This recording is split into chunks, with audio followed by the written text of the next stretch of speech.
Hello students, welcome back with my YouTube channel Commerce Samjho. And today we are going to talk about very fresh topic that is in OCM. So we are going to cover today a concept or a point regarding 14 principles which are given by Professor Henry Fayol. Okay, so आप सबको पता है 14 principles exam point of view से कितना important है, तो हम उसे ही कवर करेंगे. And before covering that we must know the code, जिस कोड के थ्रू हम उसे कवर करेंगे. The code is CID user, USER user, USE use, SODA soda, CID user use soda. This is a code. Okay, so without wasting further time we must start it. The very first principle is principle of centralization. Okay, so you know what is principle of centralization. Centralization मतलब देखो, organisation होती है, कोई भी company होती है. Okay, तो वहाँ पे क्या होती है, वहाँ पे जो पावर्स होती है ना, वो ओनली इन फ्यू हैंड्स होती है. फ्यू हैंड्स यानी कुछ ही लोगों के हाथ में पावर होती है ऑर्गेनाइजेशन में. तो इससे होता क्या है पता है, मतलब बहुत लोगों के हाथ में पावर दी नहीं है, तो पावर का ना मिसयूज कम होता है. इससे मिसयूज कम होने का मतलब तो आप जानते हो, कंपनी के लिए तो अच्छी बात है. लाइक अगर पावर्स कंपनी में, अगर पावर सबको दी जाए तो कोई भी पावर का कुछ भी मिसयूज कर सकता है या अनड्यू एडवांटेज उठा सकता है. सो सेंट्रलाइजेशन में जो पावर ऑफ जो होती है ना, पावर वो are given only in few hands, जिससे मिसयूज कम होता है पावर का. उससे ही ऑपोजिट आता है उसी में डिसेंट्रलाइजेशन. डिसेंट्रलाइजेशन मतलब द ऑर्गेनाइजेशन की जो पावर्स होती है या जो भी रिस्पॉन्सिबिलिटीज़ होती है वो काफ़ी हाथों में बटी होती है, काफ़ी लोगों में. तो इससे होता क्या है, उसमें से कोई भी शायद उस पावर का गलत इस्तेमाल कर सकता है. तो C, then I, principle of initiative. Principle of initiative क्या होता है, देखो इनिशिएटिव मतलब होता है ना, मैनेजर और एक एम्प्लॉय की अगर मैं बात करूँ. ओके, तो एक एम्प्लॉय की ना रिस्पॉन्सिबिलिटी होती है कि अगर अगर उसे मैनेजर कुछ बोलता है तो एम्प्लॉय आगे आके कोई काम करना चाहे तो मैनेजर ने भी उसे अप्रिशिएट करना चाहिए. लाइक ऐसा होता है ना, कुछ एम्प्लॉयज़ होते हैं, नहीं मुझे नहीं करना है, मैं पीछे ही ठीक हूँ. नहीं, एक दो एम्प्लॉयज़ ऐसे भी होते हैं वो खुद से आगे आकर कुछ करना चाहते हैं. ओके, तो मैनेजर्स भी उन्हें सपोर्ट करते हैं और मैनेजर को सपोर्ट करना चाहिए ऐसे एम्प्लॉयज़ को जो खुद से आगे आ रहे, इनिशिएटिव ले रहे कुछ कर दिखाने की, है ना. So this is principle of initiative. Then principle of, हम क्या बात करेंगे, प्रिंसिपल ऑफ डिसिप्लिन, डी से. ओके, तो प्रिंसिपल ऑफ डिसिप्लिन का वेरी सिंपल मतलब है, देखो एक सुपीरियर होते हैं और सबऑर्डिनेट्स होते हैं. सुपीरियर यानी मैनेजर्स हो गए, सबऑर्डिनेट्स यानी कौन हो गए, एम्प्लॉयज हो गए, राइट. तो सुपीरियर की क्या रिस्पॉन्सिबिलिटी है कि जो भी उनके सबऑर्डिनेट्स या एम्प्लॉयज है, राइट, तो वो उनको क्या करे, उनको उनको अच्छे से समझाए, उनसे अच्छे से बात करे, है ना. और विद इन द पावर्स जो उनके पास है ऑर्गेनाइजेशन में, उसके थ्रू उनसे ऑब्वियसली अच्छे से रहकर काम निकलवाए, है ना, काम निकलवाए. एंड सबऑर्डिनेट्स की क्या रिस्पॉन्सिबिलिटी है, दैट दे मस्ट ओबे देयर सीनियर्स.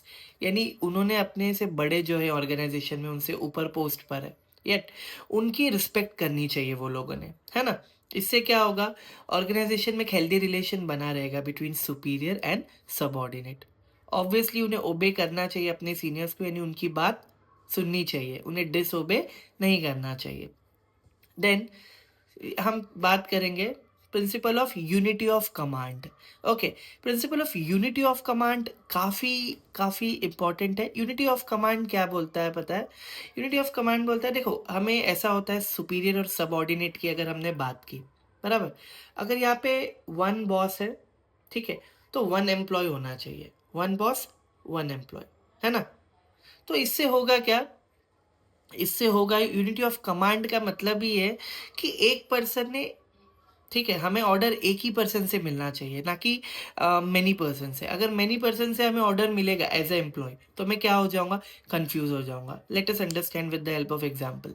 अभी मैं यहाँ पे खड़ा हूँ, ओके, मुझे सेम टाइम पे अगर दो बॉसेस मुझे ऑर्डर देंगे, तो यहाँ से एक बॉस ऑर्डर दे रहा है, यहाँ से एक बॉस ऑर्डर दे रहा है, तो what will happen, I will get confuse. To avoid such situation, unity of command says that one superior one subordinate. ये फिलिप्स में भी आता है, मैच द पेयर में भी आता है, जहाँ पे एक पर्सन को एक टाइम पे एक ही बॉस या एक ही सुपीरियर से ऑर्डर मिलना चाहिए.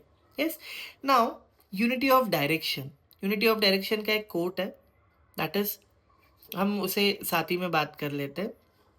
यूनिटी ऑफ डायरेक्शन बोलता है कि वन हेड वन प्लान. अभी वन हेड वन प्लान का मतलब ये होता है डियर कि अभी एक टाइम पे ना एक ही प्लान के अकॉर्डिंग चलना चाहिए.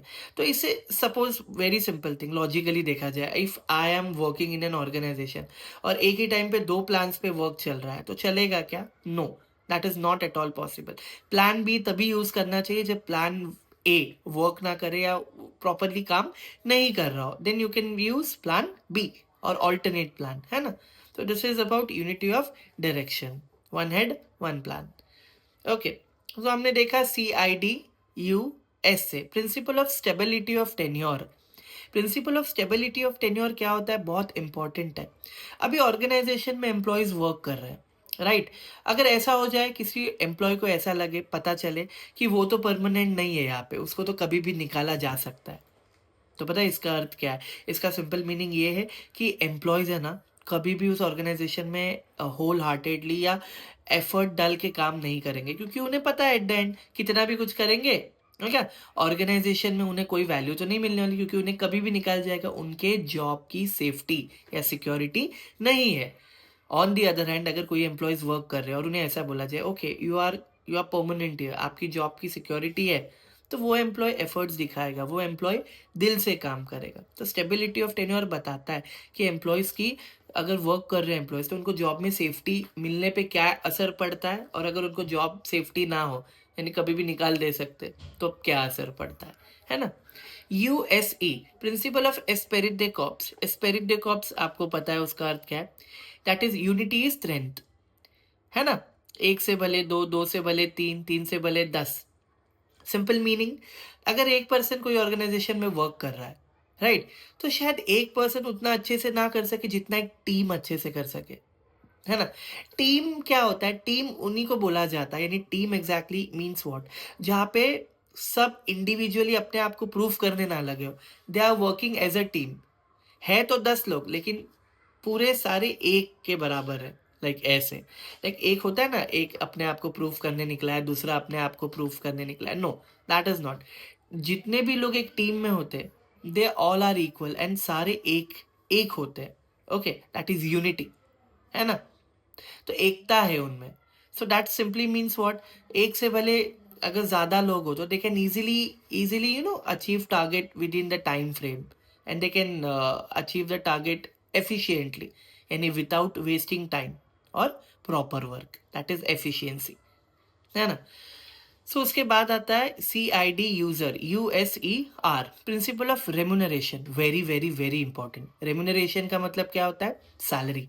सिंपल अगर आपको मैं बोलूँ तो सैलरी अगर एम्प्लॉय को टाइम पे दी जाए, राइट, तो इसका क्या असर पड़ेगा? वो एम्प्लॉय और अच्छे से वर्क करेगा, और अच्छे से वर्क करेगा तो ज़्यादा गुड्स बनेंगे, ज़्यादा गुड्स बनेंगे तो इससे क्या होगा? ज़्यादा सेल्स होगी, ज़्यादा सेल्स होगी, दैट मीन कंपनी अच्छे से प्रॉफिट कमा सकती है. येस और नो.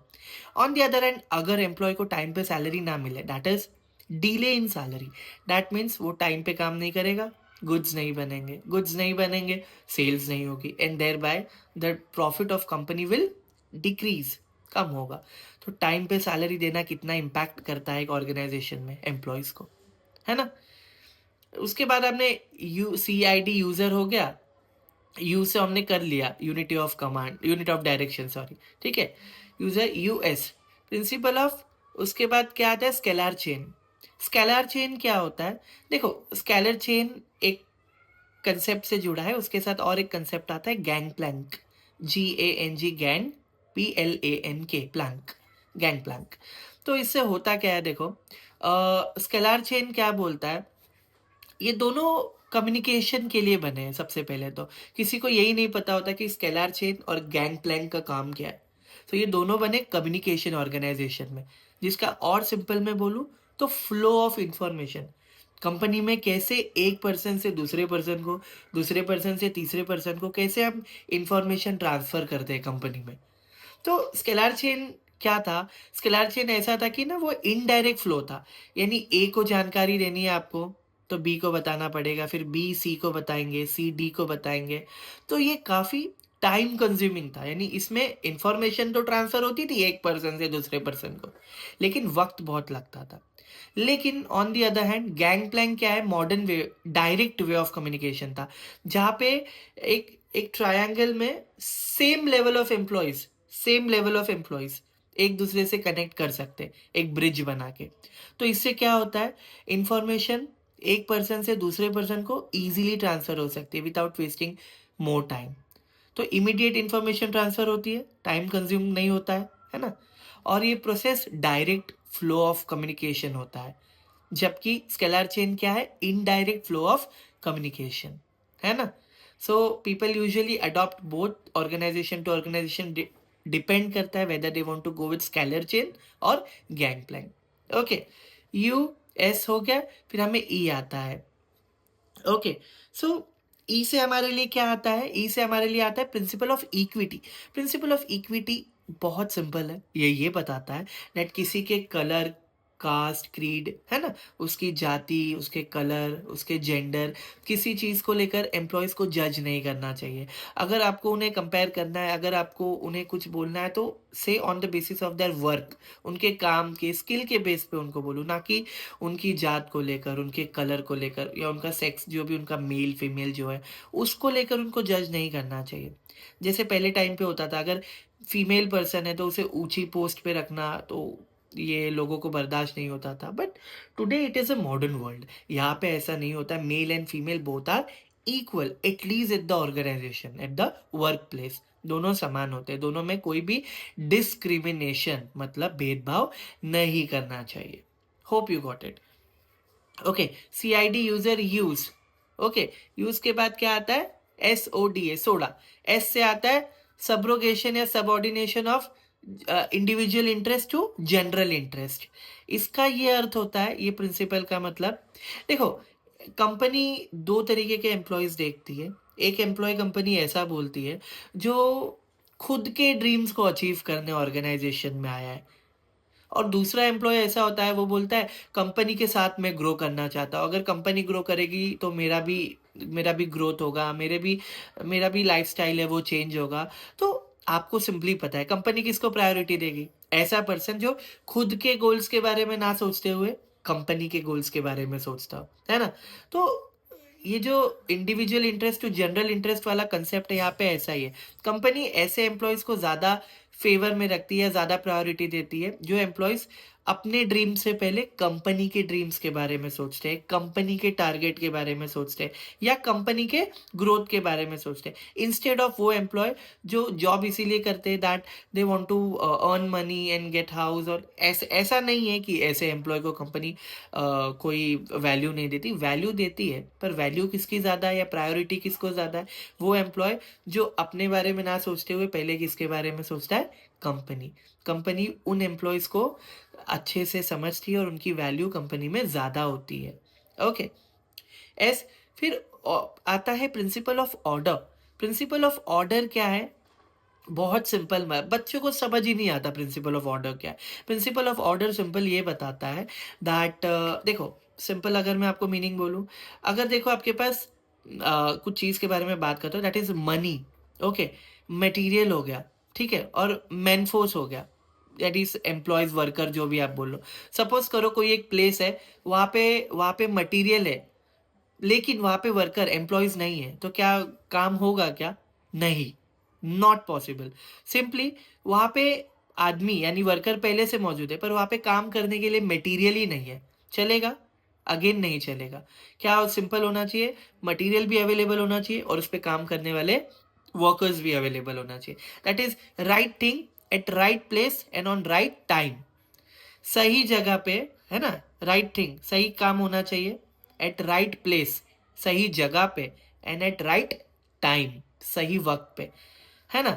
एम्प्लॉय मतलब क्या ही फायदा अगर एम्प्लॉयज आ गए और उस टाइम पे वो सामान ही नहीं आया तो कैसे काम होगा। सिमिलरली सामान है पर एम्प्लॉयज परसों आएंगे कल आएंगे तो काम में क्या होगा, डिले होगा। तो कंपनी की एफिशिएंसी गिर जाएगी, दैट इज इनएफिशिएंसी, यानी काम भी सही से नहीं हो रहा है और प्रॉपर टाइम पे भी नहीं हो रहा है, दैट इज इनएफिशिएंसी। जबकि एफिशिएंसी या एफिशिएंट का क्या अर्थ है, proper work and work on time. Very good.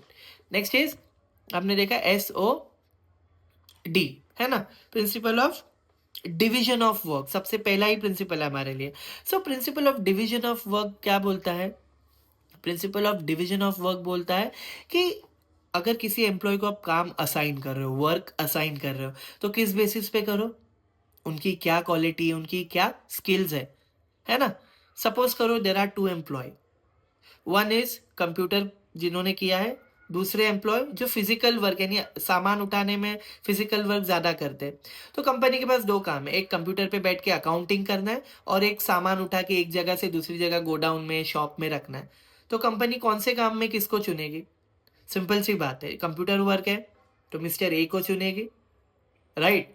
और अगर समझ फिजिकल वर्क के सामान उठा के बोझा उठा के यहाँ से वहाँ रखना है तो एम्प्लॉय या मिस्टर बी को चुनेगी। तो इससे क्या होता है, डिवीजन ऑफ वर्क, यानी वो पर्सन को वो काम दो जो काम उसे आता हो, है ना। इससे क्या होगा, प्रॉपर पर्सन को अगर आप प्रॉपर टास्क या वर्क असाइन करोगे, क्योंकि वो उसका काम जानता है, जिसको जो काम आता है उसको वो काम देने से क्या होगा, वो काम वो अच्छे तरीके से कर पाएगा। ना कि मुझे सपोज मुझे कोई बोले कि जाओ आपको क्या कर सकते हैं, रंगोली निकालना हो, तो शायद मुझे नहीं आएगा, बट कोई मुझे बोलेगा no you have to teach, तो that is very easy to me, I can easily do that because वो काम मुझे आता है। तो राइट पर्सन को राइट जॉब देना जरूरी है, इससे क्या होगा, कंपनी की एफिशिएंसी बनी रहेगी, है ना, which is very important thing in the organization. And last but not the least, that is principle of authority and responsibility. Authority and responsibility का सिंपल अर्थ ये, अथॉरिटी यानी कंपनी में पावर किसके पास है, मैनेजर्स के पास। तो जो जिनके पास पावर्स है उन पर काफ़ी जिम्मेदारियाँ, दैट इज रिस्पॉन्सिबिलिटी होती है। तो मैनेजर पे बहुत सारी रिस्पॉन्सिबिलिटीज होती है कि नहीं होती है। दैट सपोज करो कोई एम्प्लॉय है, बराबर, वो सही से काम नहीं कर रहा है, तो मैनेजर की रिस्पॉन्सिबिलिटी है कि उससे सही तरीके से काम करा के लेना। अगर वो नहीं करता है, डांट के चिल्ला के प्यार से, जैसे मैनेजर को जमता है, इट इज हीज और her duty to get that things done और वर्क डन, है ना। ऑन दी अदर हैंड उसने अपने पावर का मिसयूज नहीं करना चाहिए, जो पावर उसको मिली है ना। एंड जिम्मेदारी उस पर रिस्पॉन्सिबिलिटी क्या करती है, देखो रिस्पॉन्सिबिलिटी ये है, अगर एम्प्लॉयज काम नहीं करेंगे तो रिस्पॉन्सिबल कौन रहेगा, कौन जिम्मेदार रहेगा, ऑब्वियसली मैनेजर। सिमिलरली अगर एम्प्लॉयज टाइम पे काम करते, इसका ये मतलब निकलता है मैनेजर ने अपनी रिस्पॉन्सिबिलिटीज को फुलफिल यानी पूरा किया है, राइट। सो विद दिस हमने क्या किया है, 14 प्रिंसिपल्स को कंप्लीट किए, which is given by professor Henry Fayol. That is आपको कोड याद हो गया है, CID, user, use, soda. So या will meet in the next video. So आप कमेंट करेंगे ये वीडियो आपको कैसे लगा, so that we can start with next video. Till then, bye, take care, and best of luck for your exam.